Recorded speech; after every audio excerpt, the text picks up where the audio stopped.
Hello दोस्तों, स्वागत है आज की एक नई वीडियो में। दोस्तों आज की इस वीडियो में हम कक्षा 9 हिंदी काव्य मीराबाई की पदावली के पद नंबर 1 की संपूर्ण व्याख्या आपको बताने वाले हैं। पूरा नोट्स में लिख करके बताएंगे कैसे आपको एग्जाम में लिखना है। साथ ही दोस्तों आपको काव्य सौंदर्य भी बताएंगे, तो वीडियो बहुत ज़्यादा इंपॉर्टेंट होने वाली है। चलिए बिना देरी किए हुए शुरू करते हैं। अभी नोट्स को एक तरफ रखते हैं, पहले आपको बुक में पढ़ाते हैं, उसके बाद आपको नोट्स दिखाएंगे, ठीक है ना। तो चलो देखते हैं। तो यहाँ पर देखो क्या है, पहला देखो, बसो मेरे नैनन में नंदलाल। देखो एक एक शब्द को समझिए, ठीक है ना।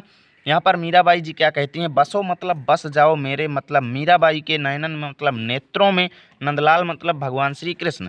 मीराबाई जी क्या कहती हैं कि हे भगवान श्री कृष्ण, नंद बाबा के पुत्र यानी नंदलाल, आप मेरे नेत्रों में बस जाइए। मीराबाई जी क्या कहती हैं कि हे भगवान श्री कृष्ण, आप मेरे नेत्रों में बस जाइए। उसके बाद यहाँ पर आगे आने वाली लाइनों में मीराबाई जी भगवान श्री कृष्ण के रूप का यानी सौंदर्य का वर्णन करती हैं। क्या वर्णन करती हैं, देखो, मोर मुकुट मकराकृत कुंडल अरुण तिलक दिए भाल। मीराबाई जी कहती हैं कि जिनके सिर पर मोर का मुकुट शोभायमान है, मकराकृत कुंडल यानी जिनके कानों में मछली के आकार के कुंडल सुशोभित हो रहे हैं। मकराकृत माने मछली के आकार के कुंडल, और मोर मुकुट यानी मोर के पंखों का मुकुट जो है शोभायमान हो रहा है। और अरुण तिलक दिए भाल, अरुण मतलब लाल, तिलक माने चंदन, दिए भाल यानी मस्तक में जो वो लगाए हुए हैं, बहुत ज़्यादा शोभायमान हो रहा है। और क्या कहती हैं, जिनकी मोहनी मूर्ति है, मन को मोह लेने वाली मूर्ति है। सांवरी सूरति, जिनकी श्यामल सा चेहरा है। नैना बने विशाल, और जिनके विशाल नेत्र जो हैं, बने विशाल यानी विशाल नेत्र जो हैं बहुत ज़्यादा शोभायमान हो रहे हैं। अधर सुधारस, अधर माने होठों में, सुधारस मतलब अमृत रस से सने हुए, यानी अमृत रस से सने हुए होठों में मुरली यानी बांसुरी राजत मतलब शोभायमान हो रही है। उर बैजंती माल, उर मतलब हृदय में, बैजंती माल मतलब बैजंती के पुष्प की माला, या फिर ऐसा भी कह लो कि जंगल के पत्र पुष्पों से बना हुआ माला शोभायमान हो रहा है। क्षुद्र घंटिका मतलब क्षुद्र मतलब छोटी, घंटिका मतलब घंटियाँ, कटि तट माने करधनी में, शोभित माने शोभायमान हो रही हैं।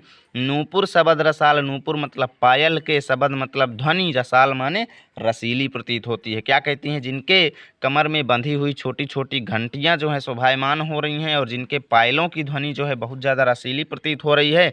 और अंत में मीराबाई जी कहती हैं कि प्रभु संतन सुखदाई, हे प्रभु संतन सुखदाई यानी संतों को सुख देने वाले, भक्त वत्सल गोपाल, भक्त यानी भक्तों को, वत्सल माने वत्सल यानी प्रेम करने वाले, वत्सल माने भक्तों से प्रेम करने वाले, गोपाल माने भगवान श्री कृष्ण, बसो मेरे नयनन में, आप मेरे नेत्रों में बस जाइए, ठीक है ना।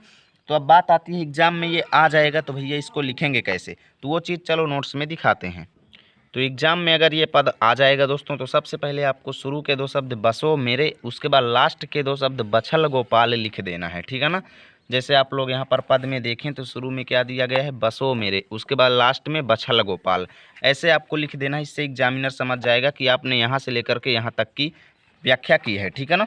उसके बाद आपसे संदर्भ पूछा जाएगा, तो संदर्भ कैसे लिखेंगे, प्रस्तुत पद्य हमारी पाठ्य पुस्तक हिंदी काव्य में संकलित पदावली शीर्षक से अवतरित है, जिसके रचयिता मीराबाई जी हैं, ऐसा आपको लिख देना है। प्रसंग क्या है, इस पद में श्री कृष्ण की मोहिनी मूर्ति का सजीव चित्रण किया गया है। उसके बाद देखो व्याख्या कैसे लिखेंगे, देखो, मीराबाई कहती हैं कि नंद जी को आनंदित करने वाले हे श्री कृष्ण, आप मेरे नेत्रों में निवास कीजिए। आपके सिर पर मोर के पंखों से निर्मित मुकुट एवं कानों में मछली के आकार के कुंडल सुशोभित हो रहे हैं। यानी कि देखो एक एक शब्द का अर्थ यहाँ पर आपको ऐसे ही लिखना जैसे मैं बता रहा हूँ, ठीक है ना। मस्तक पर लगा हुआ लाल तिलक और विशाल नेत्रों से आपका श्यामल शरीर अत्यंत सुशोभित हो रहा है। अमृत रस से भरे आपके सुंदर होठों पर मुरली शोभायमान हो रही है।